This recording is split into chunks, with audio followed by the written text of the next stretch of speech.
সমাবেশ একজন নিরীহ মানুষকে মেরে ফেলার বিরুদ্ধে সমাবেশ। এই বিক্ষুব্ধ সমাবেশ আমরা বলে দিতে চাই, এই মাটিতে, এই কক্সবাজারের মাটিতে যে কোনো ভাবে এই ধরনের নিপীড়ন নির্যাতন সহ্য করা হবে না। নাহিদ শিহাব কবির নাহিদ আজকে বিমান বাহিনীর সাথে সংঘর্ষে তাকে গুলিবিদ্ধ করা হয়েছে। নিরীহ একজন ছাত্র সে বাসায় বসেছিল, তাকে নির্মমভাবে হত্যা করা হয়েছে। তার রক্তে রঞ্জিত হয়েছে আমাদের মাটি। আমরা এর হত্যার প্রতিবাদ চাই, প্রশাসনের জবাব চাই। নাহিদ কেন হত্যা হলো, নাহিদের হত্যার বিচার চাই।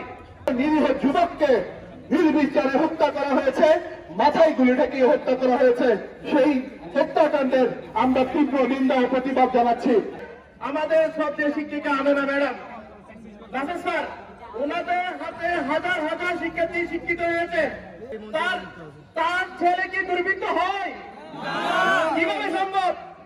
আমরা 5 আগস্টের অভ্যুত্থানের মধ্য দিয়ে আমরা চেয়েছিলাম একটি রাষ্ট্র, যে রাষ্ট্রের মানুষের টাকা দিয়ে কেনা গুলি রাষ্ট্রের মানুষের উপরে নির্বিচারে চালানো যাবে না। কিন্তু সেই ঘটনার পুনরাবৃত্তি হয়েছে, যা আমাদেরকে আহত করেছে, মর্মাহত করেছে। আমাদের কক্সবাজার সরকারি উচ্চ বিদ্যালয় পরিবারের একজন সদস্যকে আমরা আজকে হারিয়েছি।